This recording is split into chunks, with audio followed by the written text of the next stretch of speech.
పిల్లలు, ఈరోజు మనం పులి వడ్రంగి పిట్ట కథ గురించి తెలుసుకుందాం. ఈ కథ విని మనం ఎవరికైనా మాటిస్తే ఆ మాట నిలబెట్టుకోకపోతే ఏమవుతుందో తెలుసుకుందాం రండి. మరి అనగనగా ఒక పెద్ద అడవిలో ఒక పులి ఉండేది. ఒకరోజు పులి ఆహారం తింటూ ఉంటే దాని నోట్లో ఎముక ఒకటి చిక్కుకుపోయింది. దాపునే చెట్టు కొమ్మ మీద ఉన్న వడ్రంగి పిట్ట ఈ సంగతి గమనించింది. పులి ఎంత ప్రయత్నం చేసినా ఎముక బయటికి రాలేదు. ఈ ఎముక ఇలా ఉన్నంత వరకు నేను ఆహారం తినలేను అనుకుంది పులి. రోజులు గడిచాయి. పులి బాగా చిక్కిపోయింది. ఎవరో ఒకరు వచ్చి నన్ను ఆదుకోకపోతే చావు తప్పదు నాకు అని బాధపడింది. ఇదంతా గమనించిన వడ్రంగి పిట్ట, చాలా రోజుల నుంచి చూస్తున్నాను, ఏమిటి సంగతి, అలా నోరు తెరుచుకుని ఉన్నావేం అని అడిగింది. అప్పుడు పులి దాన్ని దగ్గరికి రమ్మని సైగ చేసి దాని నోట్లో ఉన్న ఎముకని చూపించింది. ఓహో, అదా సంగతి, నేను దాన్ని తీస్తానులే.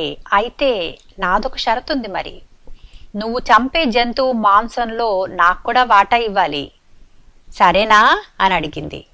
అలాగే అని పులి తల ఊపింది.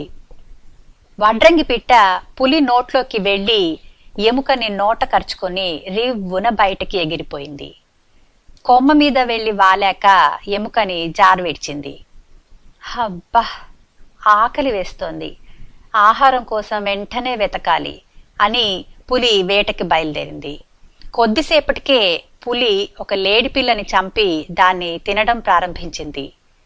అప్పుడు వడ్రంగి పిట్ట ఇది చూసి, మిత్రమా ఆగు, నా మాట మరిచావా, నా వాటా ఏది అని అడిగింది. పులి వడ్రంగి పిట్టని చూసి ఏమీ తెలియనట్టు నటించింది. ఎవరు నువ్వు, నీకెందుకు నేను వాటా ఇవ్వాలి అని అడిగింది.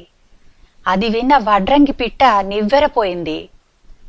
హా, నన్ను మర్చిపోయావా, నీ నోట్లో చిక్కుబడిన ఎముకని బయటకి లాగాను, నేను నీకు గుర్తులేనా అని అడిగింది. అప్పుడు పులి వికృతంగా నవ్వి, నీకు తెలియదా, నేను క్రూర జంతువుని, నా నోట్లోకి వచ్చినప్పుడు నిన్ను చంపక దయతలిచి విడిచిపెట్టాను, అందుకు సంతోషించు, వెళ్ళు వెళ్ళు అని చెప్పింది. అదా సంగతి, విశ్వాసహీనుడా, నీ పని చెప్తానుండు, నా ముక్కు సంగతి నీకు తెలియదు కాబోలు అని వడ్రంగి పిట్ట తగిన సమయం కోసం కాచుకొని కూర్చుంది.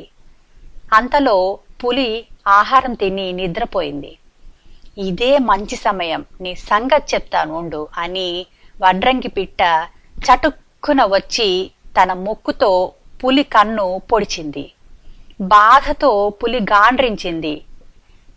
నిద్రపోతున్న నా కన్ను వచ్చి పొడిచావే, ఇంత క్రూరత్వమా అని అడిగింది. నీకు తెలియదా నా సూది ముక్కు గురించి, నీ రెండో కన్ను కూడా పొడుద్దాం అనుకున్నాను, పొడవలేదు, అందుకు సంతోషించు, వెళ్ళు వెళ్ళు అని చెప్పింది. ఈ కథ విన్నాక మనకు తెలిసిన నీతి ఏమిటి? మనం ఎవరికైనా మాటిచ్చి ఆ మాట నిలబెట్టుకోకపోతే ఇలానే అవుతుంది. మరి పిల్లలు, ఈ కథ మీకు బాగా నచ్చిందా? అయితే మళ్ళీ ఇంకోసారి ఇంకో మంచి కథతో మీ ముందుకు వస్తాను. ఉంటాను మరి.